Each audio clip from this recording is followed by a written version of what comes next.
In this lecture, we study about analysis of singly reinforcement beam with the help of limit state method. In previous lecture, we study about basic of limit state method assumption, limit state, and different type of limit state. Generally, we use for the designing purpose. Okay. तो हम start करते हैं अपना lecture. ठीक है. तो हमारा topic क्या है? Analysis of singly reinforcement beam.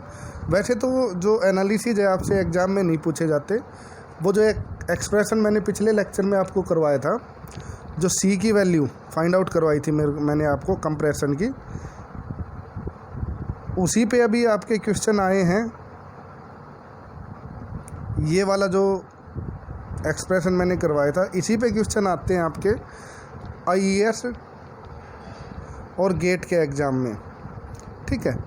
बाकी यहाँ से क्वेश्चन नहीं आते आपके, डायरेक्ट ऑब्जेक्टिव क्वेश्चन बनते हैं. कोई बड़ा न्यूमेरिकल तो आपसे पूछा नहीं जाएगा. ठीक है. फिर भी आपका जो न्यूमेरिकल पूछा जाएगा, मैं एक्सप्लेन कर देता हूँ आपके टॉपिक, आप ट्राई करना उसको.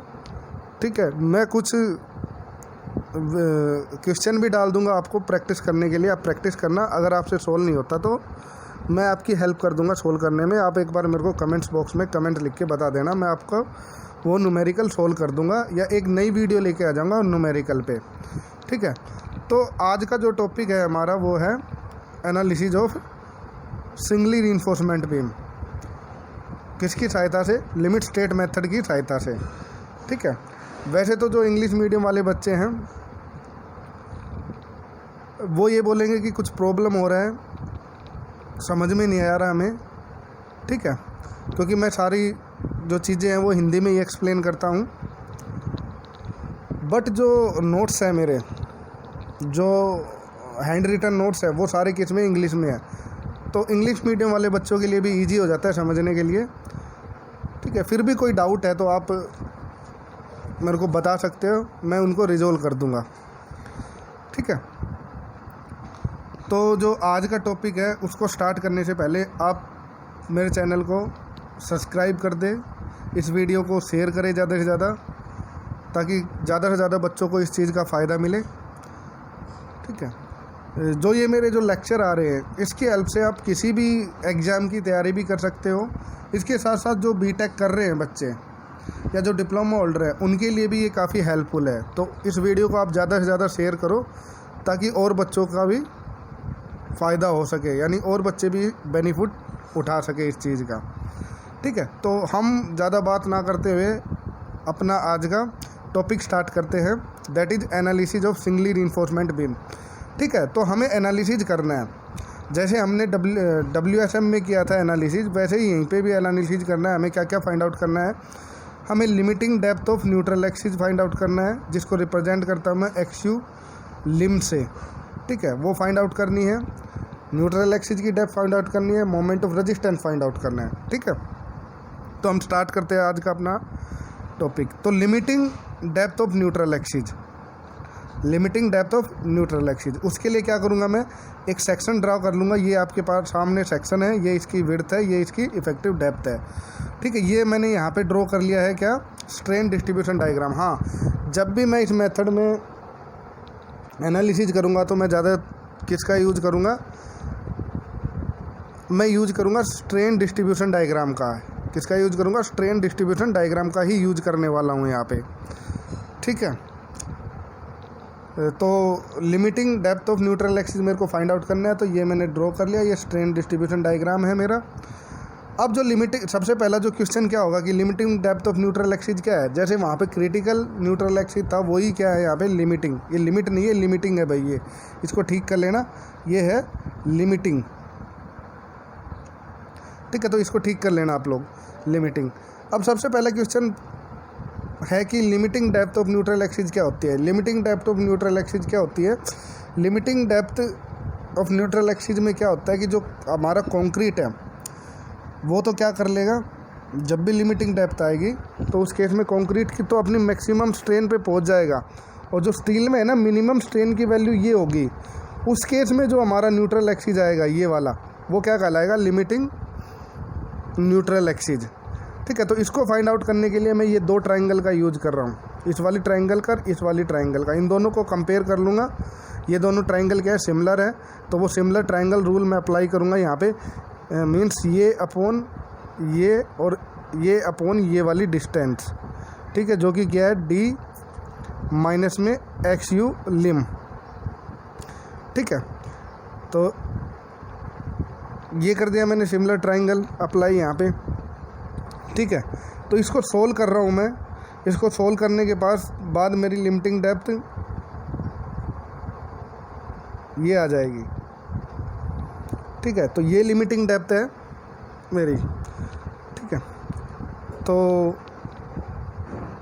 जो limiting depth of neutral axis है वो किस टाइप के सेक्शन के कोरस्पॉन्ड होगी, वो हमेशा बैलेंस सेक्शन के कोरस्पॉन्ड होगी।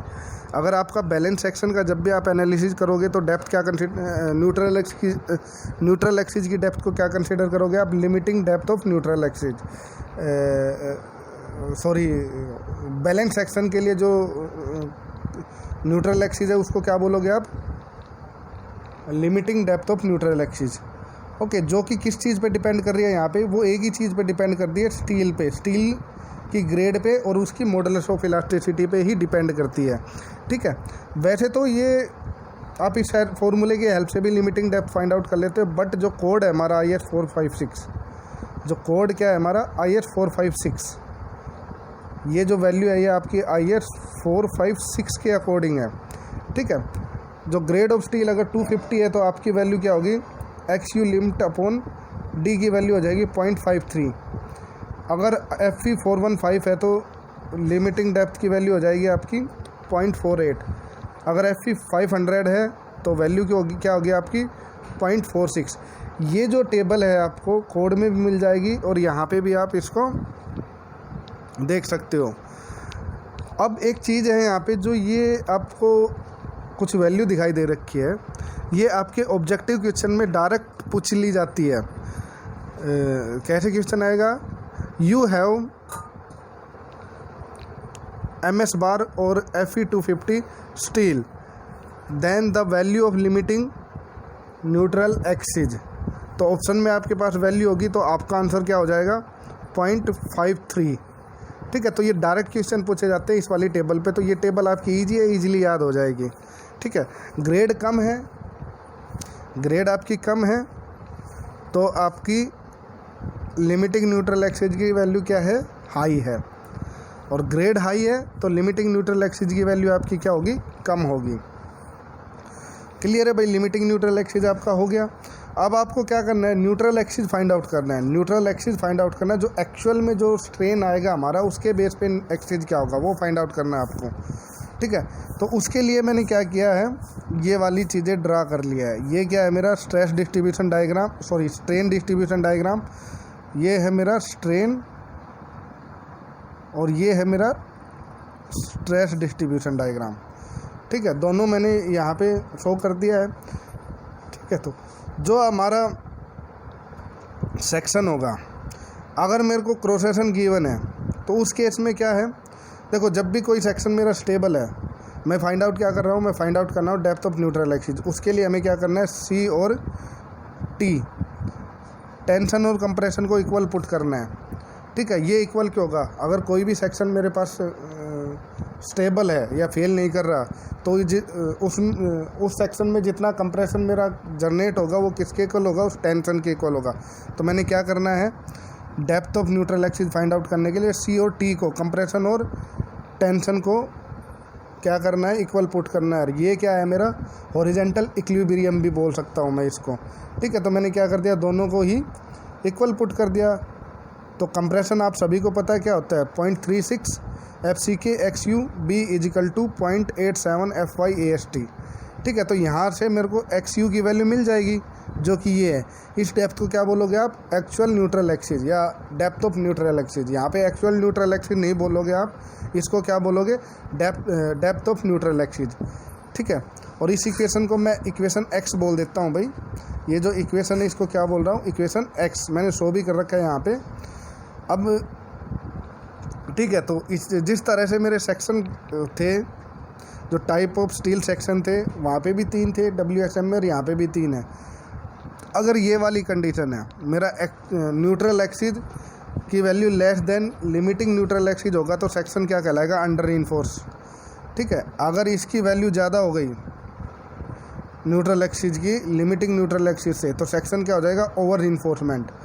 और अगर मेरा जो लिमिटिंग न्यूट्रल एक्सिस और न्यूट्रल एक्सिस दोनों इक्वल होगा तो क्या हो जाएगा भाई? वो हो जाएगा मेरा लिमिटिंग या बैलेंस सेक्शन। ठीक है।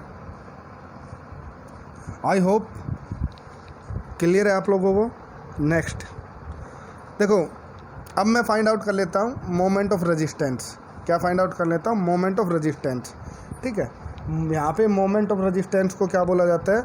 Ultimate moment of resistance. इसीलिए वहाँ पे मैं MOR रिप्रेजेंट कर रहा था किसमें? WSM में। सॉरी, WSM में क्या कर रहा था? MOR। ठीक है। तो यहाँ पे MU का यूज करूँगा मैं किसके लिए? अल्टीमेट मोमेंट के लिए। तो MU मेरा क्या है? Ultimate moment.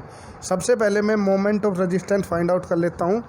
अगर मेरे पास कंडीशन होगी ये, ठीक है, यानी बैलेंस सेक्शन होगा, और बैलेंस सेक्शन में जो मोमेंट ऑफ रेजिस्टेंस होगा, जो अल्टीमेट मोमेंट ऑफ रेजिस्टेंस होगा, उसको क्या बोलूँगा मैं?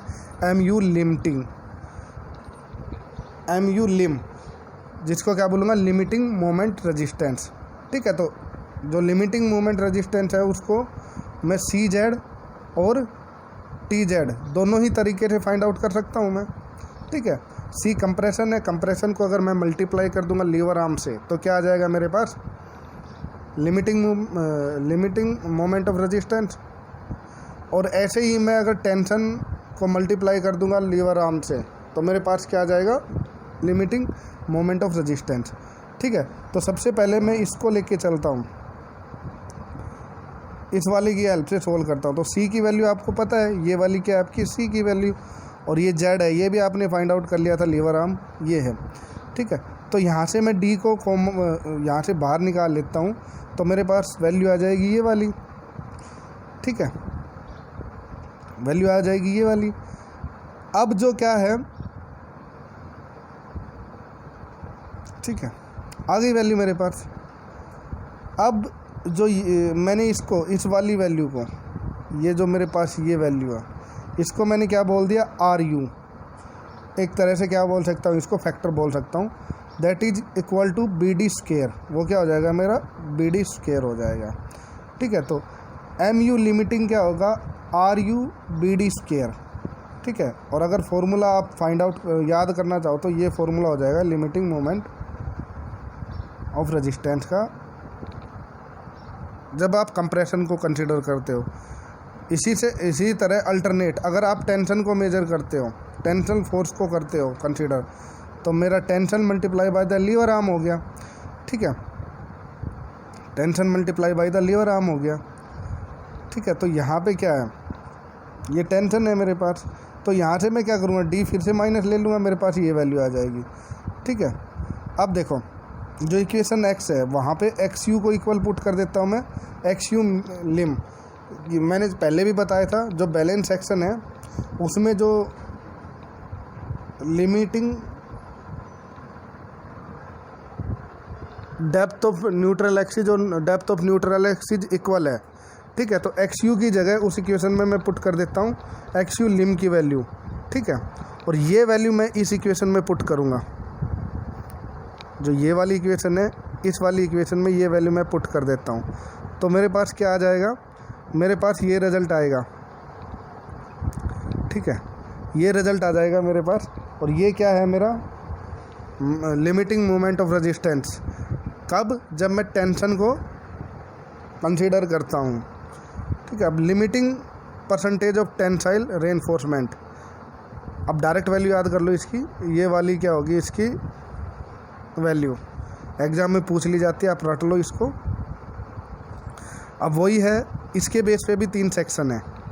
अगर ये वाली कंडीशन है PT लेस देन PT लिम, यानी जो हमारा परसेंटेज ऑफ स्टील है वो लेस देन है लिमिटिंग परसेंटेज से, तो हमारा सेक्शन अंडर रीइंफोर्समेंट हो जाएगा। अगर इक्वल है तो क्या हो जाएगा, बैलेंस सेक्शन, और अगर ग्रेटर है तो क्या हो जाएगा, ओवर रीइंफोर्समेंट सेक्शन। ठीक है, नेक्स्ट है हमारा क्या, नेक्स्ट हमारे पास अगर कंडीशन ये होगी, मेरे पास अंडर रीइंफोर्समेंट की कंडीशन होगी, अंडर रीइंफोर्स्ड की कंडीशन मेरी अंडर रीइंफोर्समेंट की ये वाली कंडीशन हुई, तो क्या करूँगा मैं, मेरे को कुछ नहीं करना है, मेरे को बस एक ही चेंज करना है। क्या करना है, जो ये वाली इक्वेशन है आपकी, ये वाली इक्वेशन, इस वाली इक्वेशन में इसकी जगह क्या पुट कर देना है, XU/D। इस वैल्यू की जगह क्या पुट करना है, XU/D। XU लिम है इस इक्वेशन में, उसकी जगह आपको क्या पुट करना है, XU/D। तो आपके पास मोमेंट ऑफ रेजिस्टेंस आ जाएगा किसके केस में, अंडर रीइंफोर्समेंट सेक्शन के केस में। अगर आपका ओवर रीइंफोर्स सेक्शन है तो आप क्या करोगे, सॉरी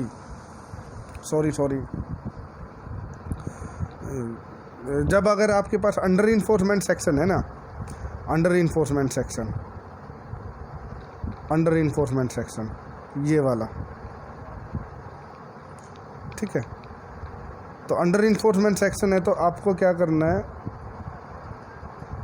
इसको ये लिम हटा के यही फॉर्मूला यूज कर लेना है किस केस में, अंडर रीइंफोर्समेंट सेक्शन के केस में। ठीक है, सेम फॉर्मूला होगा आपका। ठीक है, वहीं ओवर रीइंफोर्समेंट सेक्शन आ जाए ना,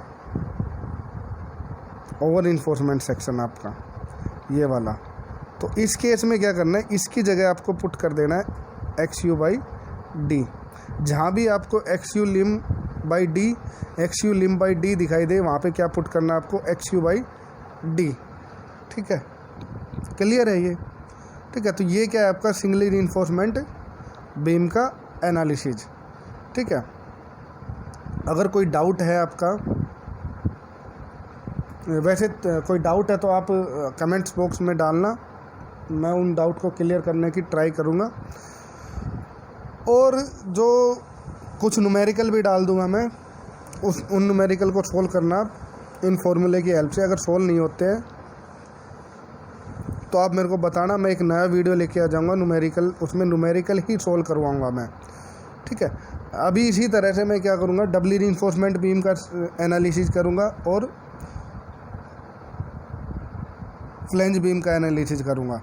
तो जो बेसिक है इनका वो मैं बता ही चुका आपको WSM में, डबली रीइंफोर्समेंट बीम,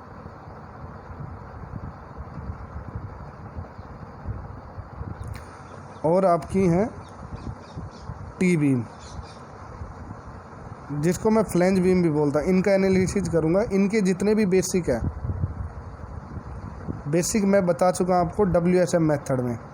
ठीक है, बस आपको क्या करना है, इनके फॉर्मूले याद करने हैं, एनालिसिस करना है, फॉर्मूले याद करने हैं। ठीक है, वो फॉर्मूले आप किसी भी बुक में मिल जाएंगे, नहीं मिलेंगे तो मैं आपको एक PDF प्रोवाइड करवा दूंगा, उसमें आपको ये फॉर्मूले मिल जाएंगे। और यहाँ से ज़्यादा क्वेश्चन नहीं पूछे जाते, क्वेश्चन इनके न्यूमेरिकल ही पूछे जाते हैं किसी भी एग्ज़ाम में। अगर फिर भी डाउट है आपको तो आप मेरे को बताना, मैं आपके लिए एक नया वीडियो ले आऊँगा ओनली, जिसमें मैं क्या करवाऊँगा, न्यूमेरिकल सोल्व करवाऊँगा। ओनली क्या करवाऊँगा, न्यूमेरिकल सोल्व करवाऊँगा। ठीक है।